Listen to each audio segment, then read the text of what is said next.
दोस्तों नमस्कार। श्री सद्गुरु सत्संग धाम सुधा धाम काशीपुरा ब्लॉक पनवाड़ी जनपद महोबा में मैं संतोष गंगेले पहुंचा हूं।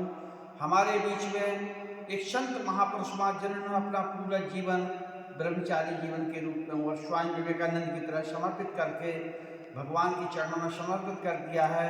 एक बार मैं पुनः बताऊं, जिस स्थान पर बैठा हूँ यहाँ पर सतयुग की प्रतिमा बैठी हुई है, त्रेता की बैठी हुई है, द्वापर की बैठी हुई है और कलयुग की माता रानी बैठी हुई हैं। कहा भी है सदा करत दिन की रखवाली जिन बालक लागत महतारी। तो माता रानी कलयुग की यहाँ पर प्रतिमा स्थापित है।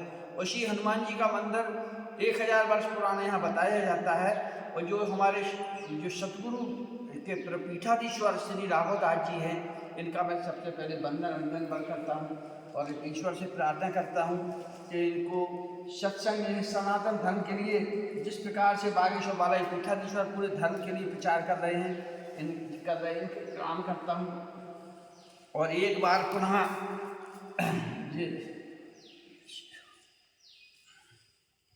गुरु जी संतोष गंगेले का कोई प्रणाम कल्याण आपसे हमारा निवेदन है कि आप अपना जैसे थोड़ा सा परिचय दे पूरा, इस शरीर माता पिता का नाम नहीं बता रहे लोगों को। जी देखिए, ये जो शरीर है ये वीरभूमि बुंदेलखंड की माटी से है जी।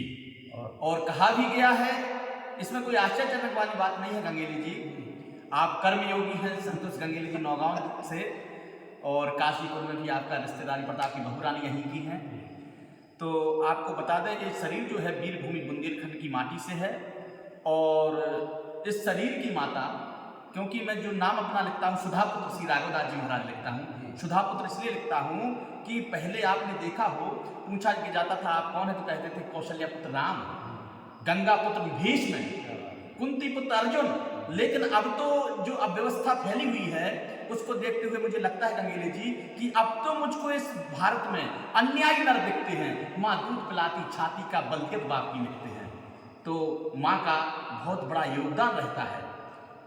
तो इसलिए जा भूमि बुंदेलखंड की बड़े बड़प्पन बारी, और पैदा होते ही इतने सूरमा और शेरनी नारी। और यहाँ की गर्मा जो बुंदेलखंड की माटी की गर्मा है, और जितने भी अवतार परमात्मा के हुए हैं अधिकतर बुंदेलखंड की माटी में हुए हैं। तो माता रानी सुधा जी, हाँ, सुधा हमारी माता जी का नाम है और पिताजी का नाम लाखन सिंह जी है। तो शकरार के, हाँ, ग्राम शकरार के रहने वाले हैं जी, झांसी जिले में ग्राम शकरार गांव पड़ता है। आपने एक सुनाई थी ना 5वीं तक पढ़ी, वो कैसी लाइन थी? वो लाइन ऐसी है कि राघवदास है नाम मेरा, गुरु चरणों का अनुरागी हूँ, मैं 5 पास होते होते बच गया बड़ा भागी। अगर 5 पास हो जाते तो नौकरी कर रहे होते, फिर नौकरी कर रहे होते रिश्वत भी ले रहे होते। तो कहने का तात्पर्य, जो हमें नौकरी मिली है वो हनुमान जी महाराज के चरणों की नौकरी मिली है, गुरु चरणों की नौकरी मिली है। तो गुरु की कृपा से। आपके गुरु जी कौन है? हमारी गुरु जी उज्जैन में निवास करते हैं, श्री उमाकांत जी तिवारी जी। आप इस स्थान पर बैठे, कैसे प्रेरणा मिली यहाँ आने की? कैसे? हम नैमिषारण्य में थे गंगेले जी, तो वहाँ से मुझे प्रेरणा मिली हनुमान जी महाराज की कृपा से कि माधवगंज के नज़दीक काशीपुर मौजे में और महोबा डिस्ट्रिक्ट में हम विराजमान हैं। आप यहाँ आइए। तो आपको बताएं, 3 महीने में ढूंढते खोजते 3 महीने में इस भूमि पर पहुँचे। जब आए तो यहाँ चूना की मड़िया, एक इमली का विशाल पेड़, एक छोटी सी जो चूना की मड़िया दिखाई दे रही है, वो इमली का विशाल पेड़ यहाँ खड़ा हुआ था। तो बस यहाँ डले रहे। तो लोग बागों ने कहा कि महाराज जी यहाँ से चले जाओ, और नहीं तो मतलब यहाँ भैंसें हमारी चरानी पड़ेंगी। तो हमने कहा भैया, हनुमान जी महाराज ने बुलाया है, जैसा वो कराएंगे सब में राजी हूँ, हम उसी में राजी जिसमें तेरी रजा है, और सुख का नहीं ठिकाना तो दुख में ही मजा है। महाराज जी हम यहाँ देख रहे हैं जी, मैंने देखा है कि आपने यज्ञ कराई थी जी। तो यज्ञ 11 दिन तक चली थी जी। कोई देर चलती 7 दिन तक जी। लेकिन वो आपकी 11 दिन थे जी। जिसमें लाखों लोग आए, लगभग 100-150 ग्राम के आसपास के जिले के, और बल्कि पूरे देश के आपके जो अनुयायी हैं, मानने वाले हैं, वो यहाँ आए थे। और उसको मुझे कथा में आपने बोलने का मौका भी दिया था, महिलाओं पर बेटियों बोलने का अवसर दिया। तो ये जब यहाँ कुछ नहीं था, आज यहाँ करोड़ों का जो मंदिर बन गया है, और ये विशाल तक काया बन गई है, स्थापना हो गई है। तो इसमें हमने उस समय देखा था कि बहुत सी महिलाएं जिनके बच्चे नहीं होते थे, गोदी भर के यहाँ हजारों को देखिए झूले टंगे हुए हैं, ये सब और हनुमान जी जिनकी शादी हो गई थी, वो रोग को मानसिक कष्ट दूर हो गए। तो ये हनुमान जी की क्या मानते हैं उदारता?